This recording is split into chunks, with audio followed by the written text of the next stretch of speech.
What's up, guys? Austin here with Tactical Approach Outdoors.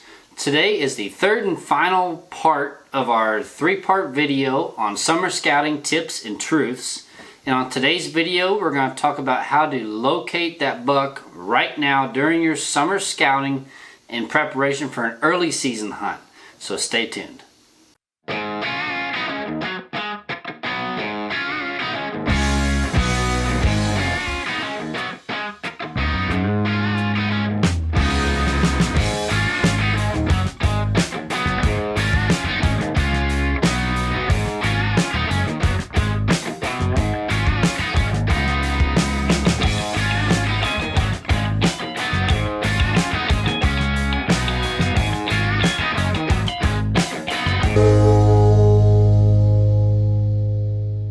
So now let's talk about some of the things that we can find right now to locate bucks for an early season hunt, just like we're going to be doing in Kentucky, where we've got a September 4th opener, so they're still going to be in velvet and very much in their summer patterns before that annual shift.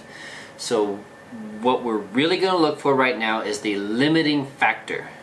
Underline that word, that's huge. If you're in a drought area or you just don't have a lot of water, water is massive. All right, if you haven't had a lot of rain, there's going to be a lot of creeks that are dry, a lot of ponds that are dry, and that's something you're going to want to really look for as a limiting factor. But say you're in an area with a bunch of ponds, a bunch of lakes, and there's plenty of water, that's not going to be an issue, so don't really get too hung up on a particular spot. But not every water hole is the same. Find those secluded water holes. Okay, so a little pond hidden in the middle of the ridge that also has your food adjacent to it. Find those soft mast trees, and also the deer are not going to be far from the crop fields. They don't want to travel very far this time of year. So find the crop fields that they're actually wanting to eat on and go from there. We've had a lot of luck early season on bean fields, so what we'll do typically is we'll actually just walk the edge of the bean field and find the spot in the bean field where the activity picks up. So all the deer tracks, it picks up, and then we're going to go into the ridges from there. We're going to find the main access trails that are used the most. So there's going to be this trail that is beat down and has tracks all over it, and you've got big tracks coming in and out of it, and then you got this trail that's really not used, and it could be a quarter-mile difference, even a couple 100 yards difference. That's huge. So you go to this trail and then work into the ridge from there. Use the terrain features, because the deer are still going to use the terrain like they will in the fall. So find that crop source, move in, and if behind that crop source you can find some sort of soft mast tree or some browse and secluded cover, you're in the game. So a lot of times we'll find actually some persimmon trees on the backside of the ridge, kind of on the backside of that crop field. That is perfect. A lot of times those deer are going to be bedding either on the backside of that, close to those persimmons, or actually down into the bottoms. A lot of times those bottoms can be cooler temps than up top.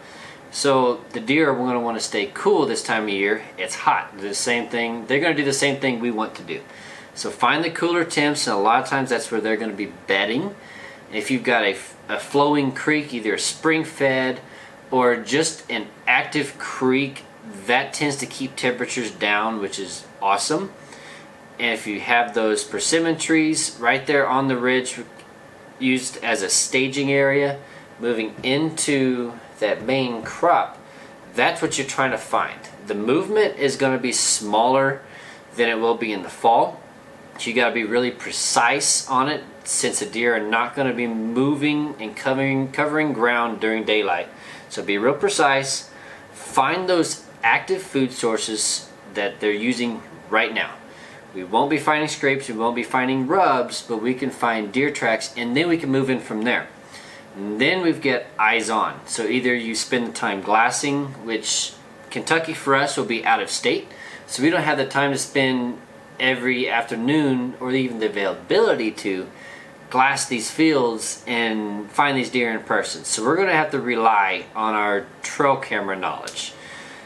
We'd be real precise with our trail cameras, set them in places that we aren't necessarily looking for daytime pictures. We're okay with dark pictures. They come by at night.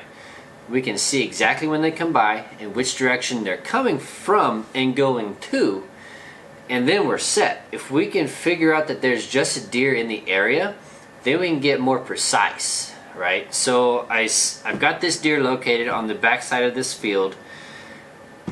He's something that I want to focus on more, and he's a regular.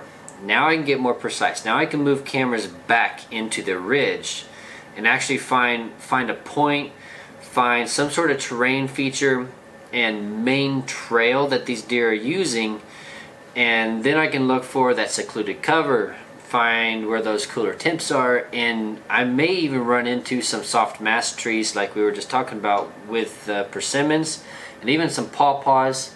Soft mass is going to be different from region to region, so just keep your eyes open and be open to whatever the woods tell you at this point. The deer are going to be a little less secluded and far away from people as they will be in the fall, just because there's less people in the woods. They haven't been pushed around yet. So keep an open mind, because you might find some deer in areas that would not typically hold deer. Also, the cover this time of year is going to be really thick because the vegetation is still going to be on. So those deer can hold up in places that they won't hold up in the fall. So keep an early mind. Look for those limiting factors, the cooler temps, the water, soft mass trees, and find that main food source that those deer are going to be looking for. Get eyes on and try to get some sort of consistency on those deer, and then you can get into the stand and see exactly what those deer are doing in person and make adjustments as needed. And a lot of times you're going to see what you're after, and then you can go from there. So I hope this helped. Thanks for watching this summer scouting truths and tips video. Hit the like and subscribe button to keep track of all of our upcoming content. We've got a big season coming up, so stay tuned, and thanks for watching.